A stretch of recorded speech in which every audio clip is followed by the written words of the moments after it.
Olá pessoal, sejam muito bem-vindos ao Mistérios do Mundo. Eu sou o Bruno Alves. Se você não é inscrito nesse canal, já clique no botão de se inscrever, ative o sininho para receber as notificações e já deixe aí o seu like. Hoje eu vou falar um pouco sobre o cometa Halley, fazer um pequeno comentário sobre o cometa Halley, para responder até uma pergunta, né, que foi feita aqui no canal por eu não sei se ele é globalista, se ele é terraplanista ou se ele está em cima do muro. Eu não sei. Eu sei que pelo ar da pergunta ele me parece ser um globalista e que bebe nas fontes de canais globaloides, né? Então eu digo, gente, globalista é o cara que foi enganado a vida inteira, né? É um cara que foi enganado, assim como eu também fui, estudei, fiz meu segundo grau, fiz segundo grau técnico, fiz a universidade de serviço social. Então a gente é enganado por muitas coisas, não só sobre história, sobre filosofia, sobre ciência. Não porque os professores são maus, não porque eles querem nos enganar, porque eles também aprenderam assim. Então eu acreditei que a Terra era um globo até um determinado ponto, né? Mas a partir do momento que eu passei a questionar isso, eu mudo de ideia. Então eu também fui um globalista. Todos nós fomos globalistas um dia. O que nos torna terraplanistas justamente na hora que a gente começa a acompanhar e pesquisar a impossibilidade da Terra ser uma esfera de 40 mil quilômetros, beleza? Então, eu não sei se ele... Então, quando eu digo que ele bebe nas fontes dos canais globaloides, porque muitos canais globaloides são desonestos, né? Eles praticam um ato desonesto um atrás do outro, sem pensar. Já é algo natural deles, né? Então, ele com certeza bebeu na fonte para fazer esse tipo de pergunta, e eu vou responder aqui esse meu irmão, né? Ele não tem nada com isso, a culpa não é dele, Matheus da Costa Maicá Oliveira. Então, nosso irmão aí, não sei se ele é globalista, se ele é terraplanista, não me interessa. Eu estou aqui apenas para responder a pergunta do irmão, beleza? A dúvida, tirar a dúvida.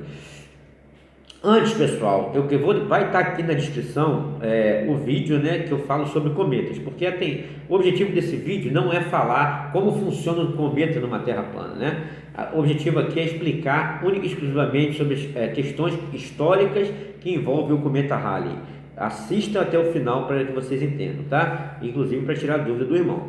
Outro vídeo, e o vídeo que vai estar aqui, inclusive na descrição, nos comentários fixados no topo, é um vídeo novo do canal Bruno Alves, tá? Eu fiz o primeiro passeio aqui em Albufeira, em Portugal, de trenzinho, fui até a praia, então não percam esse vídeo, tá bem legal.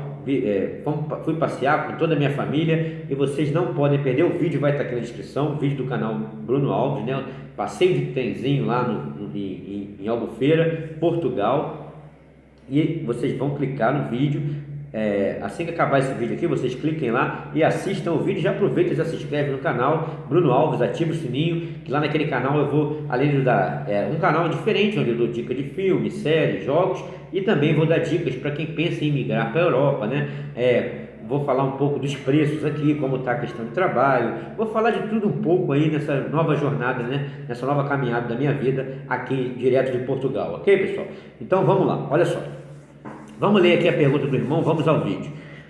Matheus da Costa Maicá Oliveira. Por volta de 1700, um astrônomo matemático inglês chamado Edmund Halley fez uma profecia com uma previsão que nenhum outro profeta da história havia tentado. Ele previu que no ano de 1758 um cometa cruzaria o sistema solar. E mesmo após sua morte, 50 anos depois, astrônomos do mundo estavam lá para observar o fenômeno. E Halley não os decepcionou. Sua previsão estava correta e o mundo todo pôde ver o cometa Halley passar pela Terra e sumir no horizonte. Desde então ele passa a cada 74 anos. Se você usar a lei de Kepler, você mesmo pode calcular quando será a sua próxima passagem. Agora, eis a questão. Halley usou as questões de Newton para prever corretamente a passagem do cometa. Mas como a gravidade supostamente não existe, então as equações de Newton estavam erradas e sem saber, Halley usou. Então esse tipo de pergunta é porque ele bebe em fontes globaloides, né? De canais globaloides. Então aí ele te dá um monte de informação errada, né? Porque não foi bem assim que aconteceu, o fato não foi bem assim. Então vamos lá, vamos ler com atenção como que isso ocorreu. Vamos lá, galera. Então vamos lá. Primeiramente, o primeiro erro seu, meu irmão Matheus, né? Foi o seguinte.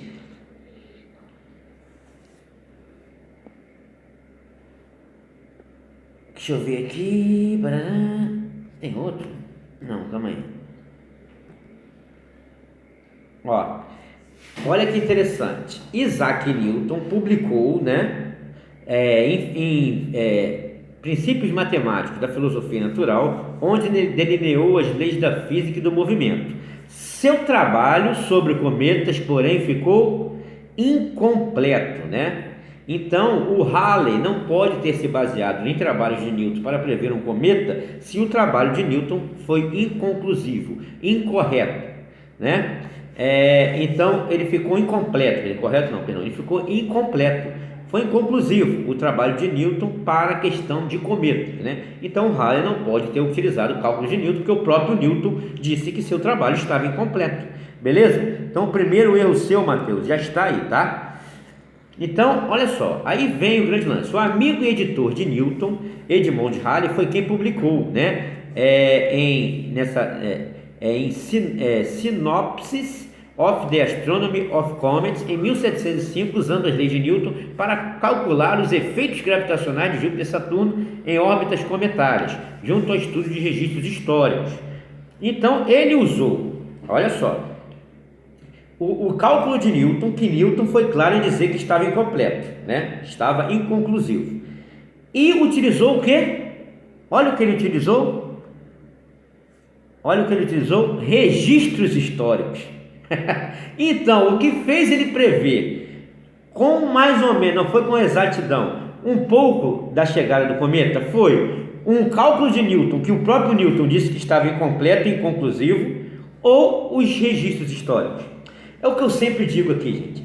Os eventos astronômicos, a Terra é plana e estacionária e o centro do universo, justamente por conta disso. Os eventos astronômicos, eles podem ser previstos pela sua ciclicidade, porque são cíclicos, eles vão acontecendo, né?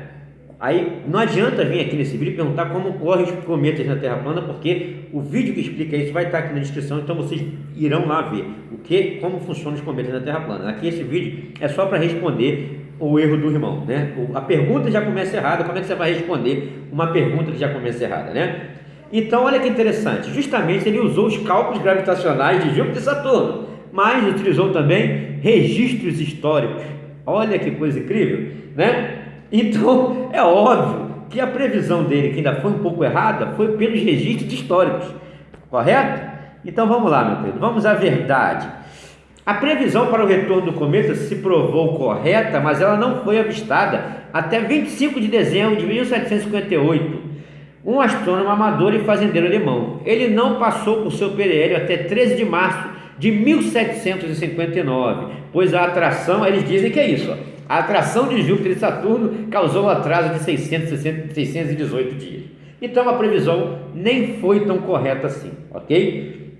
De Halley, né? Ele utilizou, óbvio, registros históricos que mostrava a periodicidade desse objeto, desse corpo celeste, né? Então ele calculou mais ou menos a data, mas ainda deu um pouco errado, tá? Não é bem assim, beleza?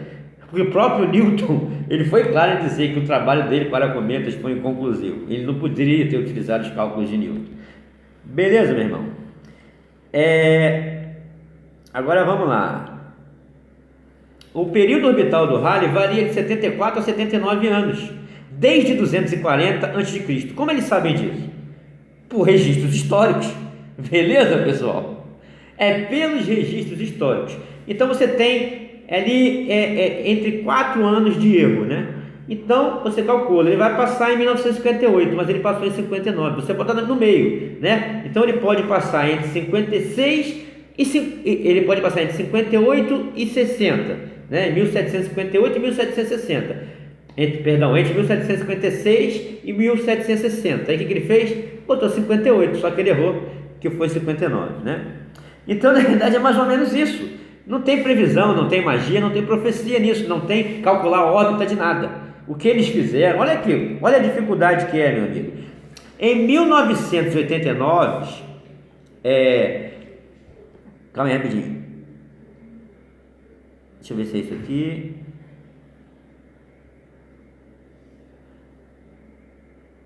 Perdão, eu odeio quando eles falam de negócio de bilhões de anos, cara. Tem uma coisa interessante aqui. Gente, por que não está aqui? Calma aí. Em 1989, Boris Chirikov e Vitaly Venteslavov analisaram 46 aparições do cometa Halley através de quê? De registros históricos e simulações de computador. Os estudos mostram que sua dinâmica era caótica, beleza? E imprevisível em longas escalas de tempo. O cara, em 1989, utilizando registros históricos e um programa de computador, ele verificou que a dinâmica do Halley era caótica e imprevisível em longas escalas de tempo. A estimativa de duração do cometa pode ser maior de 10 milhões de anos, ele está aí botando os milhões de anos. Trabalhos recentes sugerem que ele vai evaporar ou se partir, né? Eu sei que tem um aqui que diz aqui que eles preferiram. Cadê? Onde diz isso? Deixa eu ver se é aqui. Olha que interessante aqui, meu querido Matheus. Em 1981, astrônomos tentaram calcular as órbitas passadas do Halley através da integração numérica, começando a partir de observações precisas do século 17 e 18. Beleza? Começou desde lá. Eles queriam calcular a órbita. Você disse aí na pergunta que pela lei de Kepler você consegue calcular a órbita. Em 1981, tá vendo que dá bebê em fontes mentirosas, em fontes desonestas? Vamos lá, olha o que aconteceu. Em 1981, astrônomos tentaram calcular as órbitas passadas do Halley do século 17 e 18 para cá. No entanto, os resultados não foram precisos e foi necessário se utilizar de quê? Para ficar mais preciso, das antigas observações chinesas para tornar os cálculos mais precisos. Eles utilizaram programa de computador e verificaram que é imprevisível para longas durações. Em 81 quiseram calcular a órbita do cometa e viram que era impossível. É um evento cíclico, sim. E o que eles tiveram que fazer? Voltar para os antigos cálculos chineses, que eram mais precisos. Chineses esses, tá? Os chineses antigos que já faziam isso melhor do que os astrônomos atuais, esses mesmos chineses que acreditavam que a Terra era plana, né? Baseados aí, tinha o Yin e Yang, né? Que justamente a luz e o dia e a noite, o dia e a noite, representados aí pelo Sol e a Lua girando num plano. Esses mesmos chineses que acreditavam na Terra plana, foram os que melhores calcularam tudo em relação ao Halley, beleza? Esses mesmos que acreditavam na Terra plana. Então, toda vez que você for beber numa fonte, meu filho, beba na fonte correta. Não beba em fonte fidedigna. Não beba na fonte desonesta desses caras. Essa é a verdadeira realidade em relação ao cometa Halley, tá? Então é isso, gente. Estaremos sempre juntos em busca da verdade. Mistérios do mundo, conteúdo original. É nessa hora que o Globalode chora e mamãe não vê. Pessoal, não se esqueçam, acabando o vídeo aqui, clique aí embaixo, vai estar aqui meu primeiro passeio no Algarve, em Albufeira, aqui em Portugal, em família, lá no trenzinho, e fui na praia, muita filmagem legal, o link do vídeo vai estar na descrição. Já aproveita e já se inscreve no canal Bruno Alves e acompanhe tudo, para quem quer imigrar para a Europa, quem quer saber como é que são os empregos, como é que são, tudo isso vai ter lá no canal Bruno Alves, beleza, pessoal? Se inscrevam lá e não percam tempo. Um abraço e até a próxima.